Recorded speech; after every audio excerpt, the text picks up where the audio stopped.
দুদিন আগে বাংলাদেশে ওসমান হাদি হত্যাকাণ্ড নিয়ে মন্তব্য করেছিলেন পশ্চিমবঙ্গের সাবেক মুখ্যমন্ত্রী মমতা বন্দ্যোপাধ্যায়। সেখানে তিনি ভারতের বিজেপি সরকারকে দোষ দেওয়ার চেষ্টা করেছিলেন, বিজেপি সরকারের স্বরাষ্ট্রমন্ত্রী অমিত শাহকে দোষী করার চেষ্টা করেছিলেন এবং এটাও বলেছিলেন যে আমি সব কিছু জানি, ফাঁস করে দেব। অর্থাৎ তার মন্তব্যে মনে হয়েছিল যে এই ঘটনার সঙ্গে ভারত জড়িত, ভারত এটা করিয়েছে।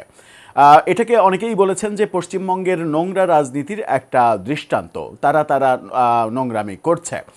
ঘটনাটা বাংলাদেশেও বেশ চাঞ্চল্যের সৃষ্টি করেছিল। বাংলাদেশে যারা এই ঘটনার পরে, হাদির ঘটনার পরে যারা ন্যারেটিভ তৈরি করার চেষ্টা করেছেন যে এই ঘটনা ভারত করেছে, ভারতের করেছে, শেখ হাসিনা দিল্লিতে বসে থেকে ভারতকে দিয়ে এটা করিয়েছে, তারা যেন একটা লাইফ লাইন পেয়ে গিয়েছিলেন এবং তাদের এই মমতা বন্দ্যোপাধ্যায়ের মন্তব্য নতুন করে উৎসাহিত করেছে যে এই তো মমতা বলেছে, তার মানে আমাদের বক্তব্যগুলো আগে যেগুলো দিয়েছি সেগুলো সত্য।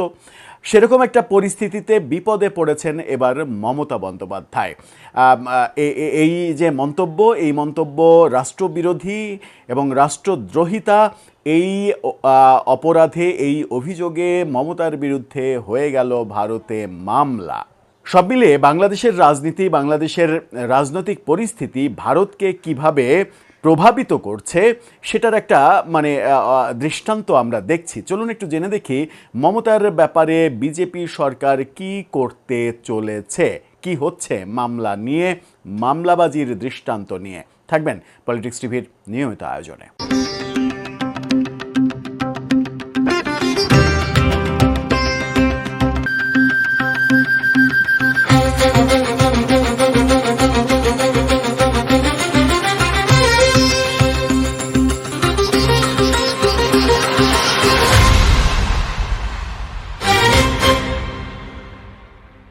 দর্শক, বলছিলাম পশ্চিমবঙ্গের সাবেক মুখ্যমন্ত্রী মমতা বন্দ্যোপাধ্যায়ের কথা।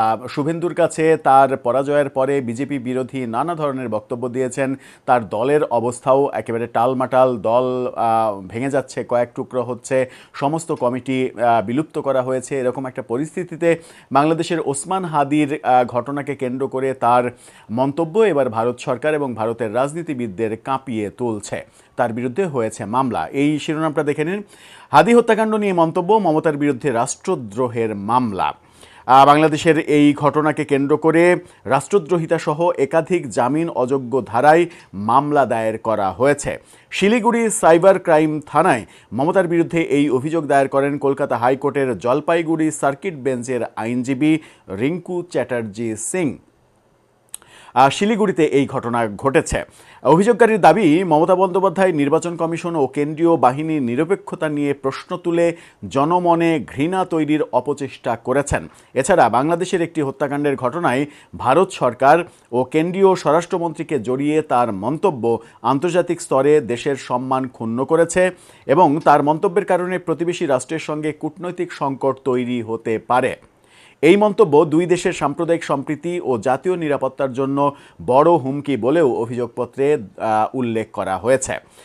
মমতার বিরুদ্ধে ভারতের আইন 152, 153, 153 এ, 191, 192, 196, 351, 352, 353 সহ একাধিক ধারায় এই অভিযোগ দায়ের করা হয়েছে। ভারতীয় ন্যায় সংহিতা BNS ধারা 152 হল ভারতের নতুন ফৌজদারি আইন, যা ভারতের সার্বভৌমত্ব, একতা এবং অখণ্ডতাকে বিপন্নকারী বা ক্ষুণ্ণকারী কার্যকলাপকে অপরাধ হিসেবে গণ্য করে। এটাকে রাষ্ট্রদ্রোহী অপরাধ হিসেবে বলা হচ্ছে।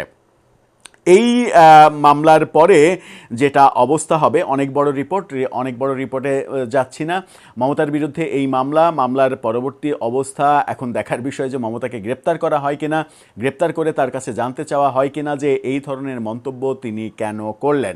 প্রচণ্ড প্রতাপশালী মুখ্যমন্ত্রী, যিনি পশ্চিমবঙ্গকে বিজেপির অধিকারের আওতা মুক্ত করার চেষ্টা করেছিলেন, বিজেপি কেন্দ্রীয় সরকারে থাকা অবস্থায় সেই অবস্থাতেও পশ্চিমবঙ্গে কোনো ধরনের কোনো প্রভাব বিস্তার করতে পারেনি। সেই প্রতাপ যখন শেষ হয়ে গেল তখন বিজেপির বিরুদ্ধে যে সকল কথা বলেছেন সেই কথা তার বিপদের কারণ হতে পারে বলেও ধারণা করা হচ্ছে।